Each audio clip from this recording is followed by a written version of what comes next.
Assalamualaikum warahmatullahi wabarakatuh. Hi everyone, my name is Mas Agus Muhammad Fadri Mantofani. I am 19 years old. I am a college student at Universitas Sultan Agung Tirtayasa, major in electrical engineering. Yep, as you can see in the title, I will discuss and tell about the basic of electrical component. Are you interested in learning everything about electricity? Well, you should start by understanding the basic component that make up any electrical design and how they work. Similarly, you need to know about the essential electrical component and how they work together to create incredible modern electrical system. Okay, the very first component that you should know about is resistor. It is pretty easy to assume that a resistor, as the name suggests, will resist electricity that flows through it. And you will be correct in that assumption too. Any situation that demands the flow of current to be controlled at the desired level will require a resistor. Here are two scenarios that better explain what a resistor does. In both cases, we will be turning on a LED. Scenario 1. Without resistor, you have the power supply on one side. You connect the LED on the other end. The full force of the electricity hits the bulb. This overloads the LED, eventually burning it out completely. Scenario 2. With resistor, you have the power supply on one side. You connect this to a resistor. The resistor in turn connects to LED bulb, and then electricity flows through the resistor and into the bulb. You can control the amount of electricity that needs to flow to the bulb. As a result, the LED won't be overloaded and won't burn out. Capacitors. If a resistor is like a cushion that is used to control the flow of electricity, then capacitors are like small rechargeable batteries that store small amounts of charge in them. Capacitors do two things at the same time. First, they allow AC or alternating current to flow through them. Second, they resist the flow of DC or direct current through them. This is the example of the capacitor. And the third is LED. LED were briefly mentioned while describing resistor.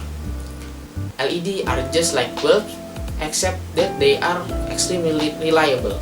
You can find them on practically every appliance in your home that features some kind of indicator light.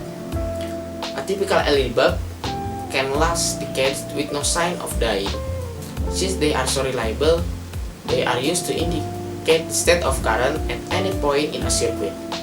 An important task like checking the output voltage or current on a circuit becomes simple with this light-based indicator. This is the example LED that you can find around you. And then, transistor. The resistor, capacitor, and LEDs are the simple stuff in electrical circuit. Now, let us talk about the first complicated component, the transistor. For instance, transistors are used to build complex electrical systems, such as amplifiers. A simple way to understand transistor is to think of a switch. A basic switch has an on and an off state. These are controlled by the position of the switch, which is changed manually.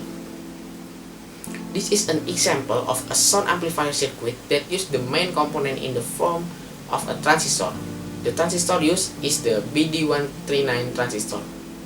In the circuit, there are also other components such as resistor and capacitor. IC, or we can call integrated circuit. Integrated circuit are electrical components that combine or integrate numerous electrical components, including the previously mentioned ones. One IC can act like a transistor, while another IC can act like a resistor. An IC is like a ready-made chip that you can use to complete the project you want to build without having to use a lot of single transistor or capacitors. As you upgrade from using basic components to integrated circuits, you will find that it is almost always easier to use IC for your entire project than using individual components. Switch. Yes, we all know about what switch is.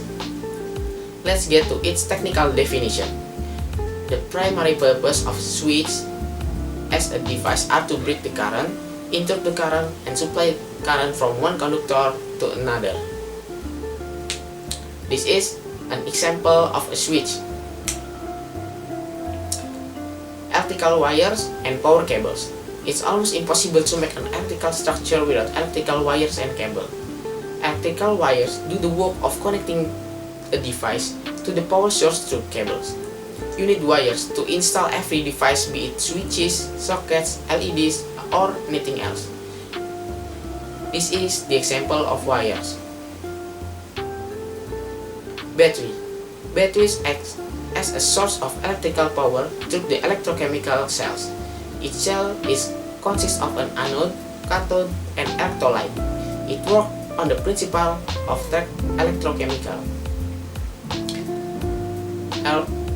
As the cell creates the flow of electrons through a chemical reaction, in layman terms, batteries are portable containers that store electrical potential energy.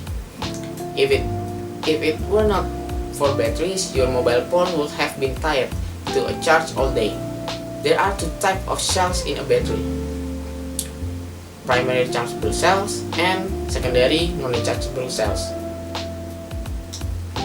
And that's a little explanation about the basic of electrical component. For other type of electrical component you can easily learn on the internet of other sources such as journals, books, and others. I am Masagus Fajri. I apologize if there is a delivery that is not easy to understand. Don't forget to like, comment, and subscribe. Thank you and bye-bye.